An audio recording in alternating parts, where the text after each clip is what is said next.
Kyrgyzstan का 90% से भी ज्यादा हिस्सा पहाड़ों से ढका है और यहाँ कुछ जगहों पर ऐसी खामोशी मिलती है जो किसी बड़े शहर के शोर से भी ज्यादा भारी महसूस होती है। इसी खामोशी के अंदर छिपी हैं नीली झीलें, बाज पालने वाले शिकारी, घुमंतू परंपराएं और एक ऐसा देश जो आज भी हैरान कर देने वाली तरह से अनछुआ लगता है। आखिर तक साथ रहे तो समझ आएगा कि मध्य एशिया का शायद सबसे खूबसूरत राज यही है। अभी नजर हटा ली तो वह एक बात छूट जाएगी जो सब कुछ बदल देती है। यह सिर्फ नज़ारों की धरती नहीं, बल्कि जीने, बचने, याद रखने और गर्व से टिके रहने की धरती है। दुनिया डिकोडेड में आपका स्वागत है। अगर आप यहाँ नए हैं तो जुड़े रहिए, क्योंकि किर्गिस्तान की कहानी जितनी शांत दिखती है उतनी ही गहरी निकलती है। सुबह की पहली रोशनी तियान शान पहाड़ों पर बहुत धीरे उतरती है। बर्फ पहले गुलाबी चमकती है, फिर सुनहरी हो जाती है। नीचे खुले घास के मैदानों में घोड़े चलते दिखाई देते हैं और किसी ऊंचाई पर बैठी झील आसमान को इस तरह थामे रखती है कि वह सच कम सपना ज्यादा लगती है। किर्गिस्तान में खूबसूरती छोटे छोटे टुकड़ों में नहीं आती, यहाँ वह चारों तरफ से घेर लेती है।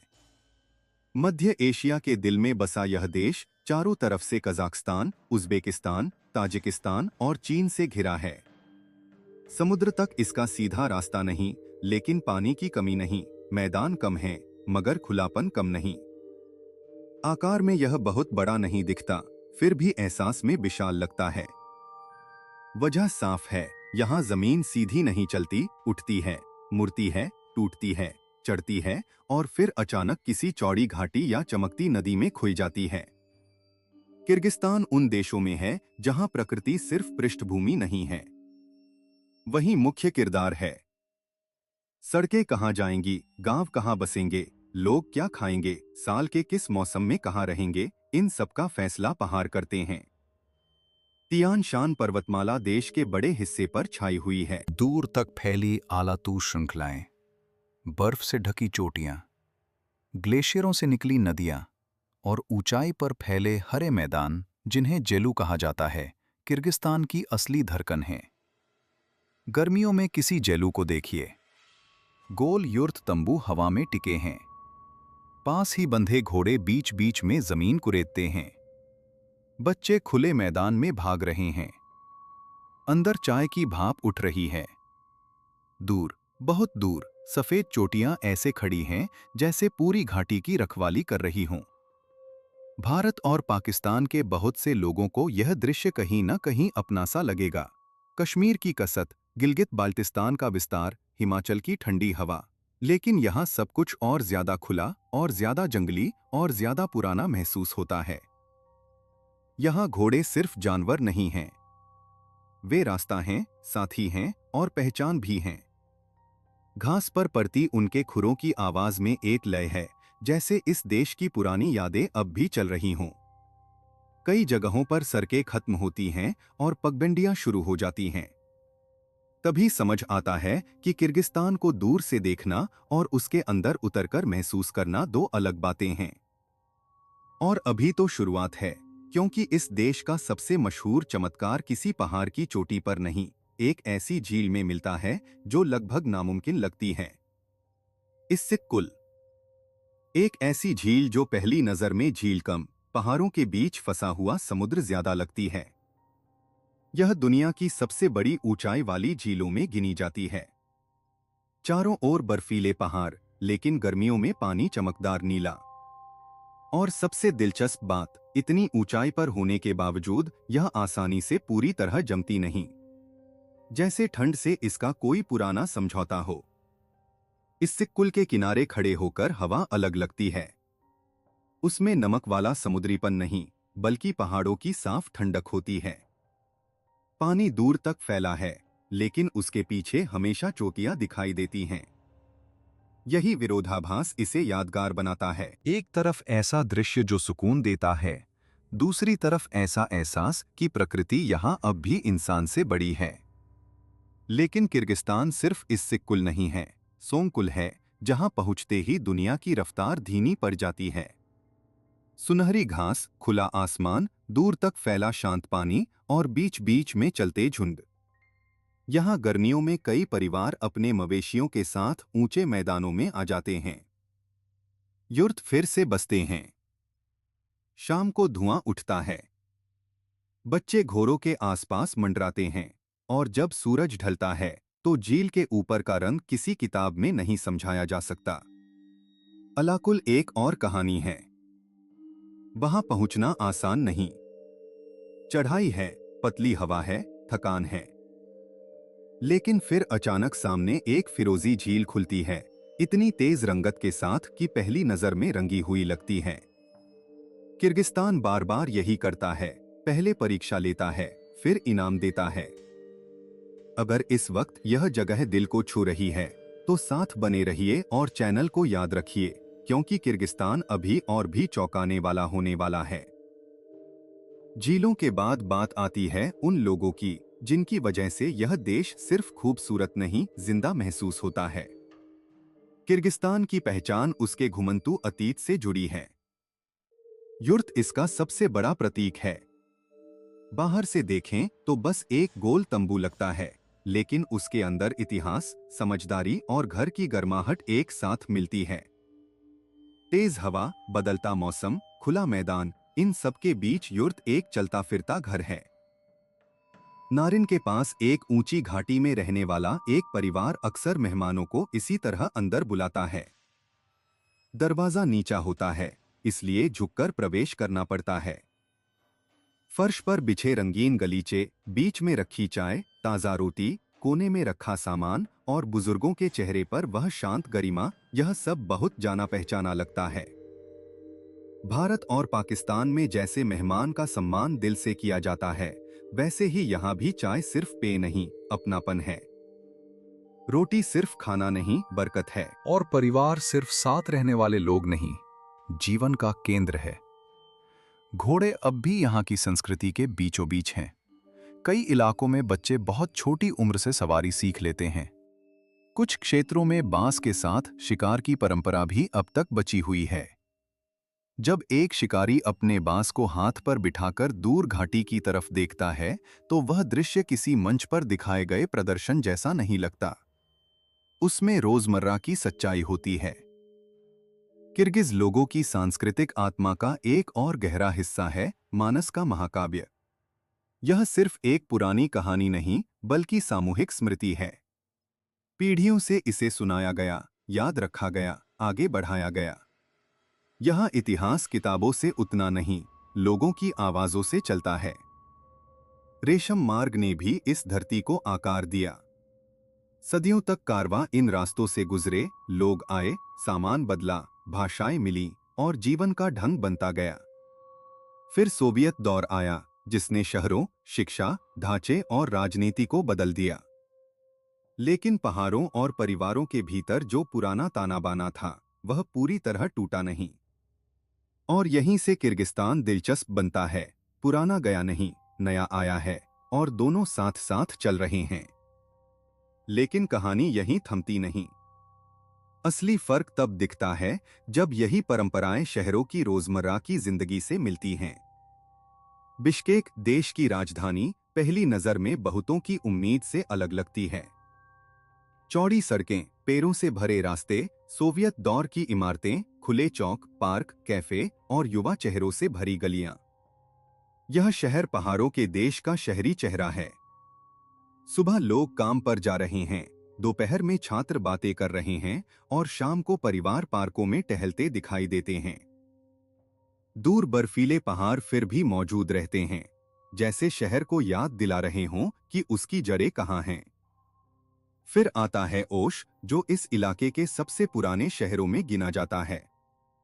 ओश की रफ्तार अलग है। इसका बाजार, इसकी गलियां, इसकी आवाजें, सब में पुरानी एशियाई शहरियत की महक है। ओश बाजार या दूसरे बड़े स्थानीय बाजारों में जाएं तो मसालों की खुशबू, सूखे मेवों के ढेर, कतार से रखी रोटियां, सींखों पर सिकता मांस, तेज मोलभाव, हंसी, पुकार और चलते फिरते लोगों का घना बहाव, यह सब किसी लाहौर, कराची, दिल्ली, लखनऊ या रावलपिंडी के बाजार की याद भी दिला सकता है। फर्क सिर्फ इतना है कि यहाँ चेहरों के पीछे पहाड़ों की दुनिया खड़ी है। किर्गिस्तान को सिर्फ दूर से देखने वाले अक्सर समझते हैं कि यह बस पहाड़ों का देश है, लेकिन शहर दिखाते हैं कि यहाँ की आत्मा कई परतों वाली है। सोवियत अतीत की छाप भी है, मध्य एशियाई पहचान भी, और नई पीढ़ी का आत्मविश्वास भी। और फिर जैसे ही खाना सामने आता है, यह देश और भी करीब लगने लगता है, क्योंकि यहाँ मेज पर रखी चीजें भी कहानी सुनाती हैं। बेशबर्मक, जिसका नाम ही बताता है कि कभी इसे हाथ से खाया जाता था। लगमान यानी मसालेदार नूडल्स। पुलाव, जो अलग अलग रूपों में पूरे इलाके को जोड़ता है। मंती, भाप में पकी भरवा पकौड़ी जैसी डिश। समसा, शाशलिक, तंदूरी सुगंध वाले कबाब। और चाय, बार बार धीरे धीरे रिश्ते की तरह परोसी जाती हुई। किर्गिस्तानी खाना मौसम और जीवन के हिसाब से बना है। यहाँ ठंड है, ऊंचाई है, मेहनत है, इसलिए भोजन भरपूर है, गर्म है और साझा है। एक लंबे दिन के बाद पहाड़ों से लौटकर जब कोई परिवार या मेहमान एक साथ बैठता है, तो ताज़ा रोटी हाथ से तोड़ी जाती है, गर्म नूडल्स कटोरियों में डाले जाते हैं, मांस की खुशबू ठंडी हवा के साथ मिलती है, और चाय का प्याला खाली होने से पहले फिर भर दिया जाता है। यहाँ बात दिखावे की नहीं, दिल खोलकर खिलाने की है। कुमिस भी इसी संस्कृति का हिस्सा है, घोड़ी के दूध से बना एक पारंपरिक पेय, जिसका स्वाद हर किसी को तुरंत पसंद आए यह जरूरी नहीं। लेकिन यही तो बात है। किर्गिस्तान अपने असली रूप में मिलता है, किसी और की पसंद के हिसाब से बदला हुआ नहीं। अगर आपको जगहों को उनके खाने और लोगों के जरिए जानना अच्छा लगता है, तो यही वह देश है जहां किसी की रसोई, किसी की चाय और किसी की मेहमान नवाजी पूरा नक्शा समझा देती है। और यहीं से किर्गिस्तान की एक और परत खुलती है, गर्मजोशी के पीछे छिपी सख्ती। क्योंकि इतनी खूबसूरत धरती पर जीना आसान नहीं रहा। मौसम बदलता है, रास्ते कठिन हैं, और जीवन ने यहाँ लोगों को धैर्य सिखाया है। किर्गिस्तान के कम चर्चित हिस्सों में असली जादू अक्सर चुपचाप छिपा मिलता है। जेतियोगुस की लाल चट्टानें, जो घोड़े की अयाल जैसी उठती दिखती हैं। कराकोल, जहां से ट्रेकिंग के रास्ते कई दिशाओं में खुलते हैं, और जहां रूसी, मध्य एशियाई और पहाड़ी असर साथ दिख जाते हैं। अरसलान बोग, जिसके अखरोट के जंगल एक अलग ही दुनिया रचते हैं। और ताश रबत, एक पुराना पत्थर का कारवांसराय, जो एक सुनसान घाटी में आज भी खड़ा है। ताश रबत को देखकर अचानक रेशम मार्ग कोई स्कूल की बात नहीं लगता। तब महसूस होता है कि इन पहाड़ों से कभी लोग गुजरे थे, रेशम लेकर, घोड़े लेकर, खबरें लेकर, जोखिम लेकर। सीमा रेखाएं बाद में आईं। रास्ते पहले से थे। इन ऊंचाइयों में वन्य जीवन भी है। हिम तेंदुआ, आइबेक्स, उकाब, सब इस कठिन दुनिया का हिस्सा हैं। हर जानवर दिख जाए यह जरूरी नहीं, लेकिन यह जानना ही काफी है कि पहाड़ अब भी इतने जंगली हैं कि उनमें ऐसे जीव सांस लेते हैं। आज का किर्गिस्तान बदल भी रहा है। इसकी अर्थव्यवस्था कई सहारों पर टिकी है, सोने की खदानें, कृषि, विदेशों से घर भेजी जाने वाली कमाई और बढ़ता हुआ पर्यटन। रेल नेटवर्क सीमित है, इसलिए सड़कें और पहाड़ी दर्रे बहुत मायने रखते हैं। कई सफर आसान नहीं होते, रास्ते उबड़ खाबड़ हो सकते हैं, मौसम अचानक पलट सकता है, ढांचा हर जगह चमकदार नहीं है। लेकिन शायद यही इसकी ताकत भी है। यह देश पूरी तरह चमकाकर पैक नहीं किया गया। इसमें कच्चापन है और उसी में सच्चाई है। खेलों में भी यह संतुलन दिखता है। फुटबॉल के लिए जोश बढ़ रहा है। शहरों में युवा नई पहचान लेकर आगे बढ़ना चाहते हैं, लेकिन दूसरी तरफ कोकबोरू जैसा पारंपरिक घुड़सवारी खेल अब भी गहरी सांस्कृतिक अहमियत रखता है। खुले मैदान में दौड़ते घोड़े, तेज मोड़, ताकत, नियंत्रण और भीड़ की चीखों के बीच यह साफ हो जाता है कि यह घोड़ा अतीत की चीज नहीं, आज की धड़कन भी है।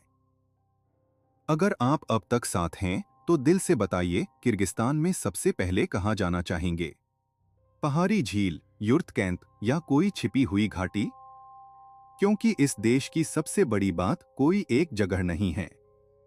असली असर उस एहसास का है जो नज़ारा खत्म होने के बाद भी आपके अंदर बना रहता है। और फिर आता है वह पल जहां किर्गिस्तान अपनी पूरी ताकत से याद रह जाता है। सोंगकुल या इस्सिक-कुल के किनारे शाम उतर रही है। घोड़े धीरे धीरे फ्रेन से गुजरते हैं। हवा ठंडी है मगर चुभती नहीं। घास पर आखिरी धूप सोने जैसी चमक रही है। पानी पर रंग बदल रहे हैं, नीला, चांदी, फिर हल्का बैंगनी। दूर पहाड़ अंधेरे होने लगते हैं, लेकिन गायब नहीं होते। यहीं समझ आता है कि किर्गिस्तान को खास क्या बनाता है। यहाँ की खूबसूरती पर भीड़ की मोहर नहीं लगी। यहाँ बहुत कुछ अब भी खुला है, शांत है, अपने असली रूप में है। न हर दृश्य पर दुकानें हैं, न हर पल को सजाकर बेचा गया है। यह देश अभी भी अपने आप में सांस लेता है। किर्गिस्तान इसलिए मायने रखता है क्योंकि यह याद दिलाता है कि दुनिया के सबसे यादगार देश हमेशा वही नहीं होते जिनका नाम सबसे ज्यादा लिया जाता है। कभी कभी सबसे गहरी छाप वहीं छोड़ती है जहां पहाड़ पहचान बन जाते हैं, जहां मेहमान नवाजी अब भी पवित्र लगती है, जहां परंपरा पूरी तरह टूटी नहीं और जहां आधुनिकता से लड़ाई नहीं, बातचीत चल रही है। आखिरी रोशनी जब ऊंचे चरागाहों से उतरती है तब पहाड़ काले पड़ने लगते हैं मगर ओझल नहीं होते। किर्गिस्तान भी ऐसा ही है। यह ध्यान खींचने के लिए शोर नहीं मचाता, लेकिन एक बार देख लिया जाए तो फिर दिमाग से उतरता नहीं। ये सिर्फ एक देश नहीं, एक एहसास है। ठंडी हवा, घास पर पड़ते खुर, युर्त के अंदर उठती चाय की भाप, बाजार की आवाजें और उन लोगों की गर्माहट जिन्होंने कठोर धरती पर भी दिल को नर्म रखा है। यही किर्गिस्तान है, मध्य एशिया का पहाड़ी दिल, शांत, मजबूत और भुलाए न भूलने वाला।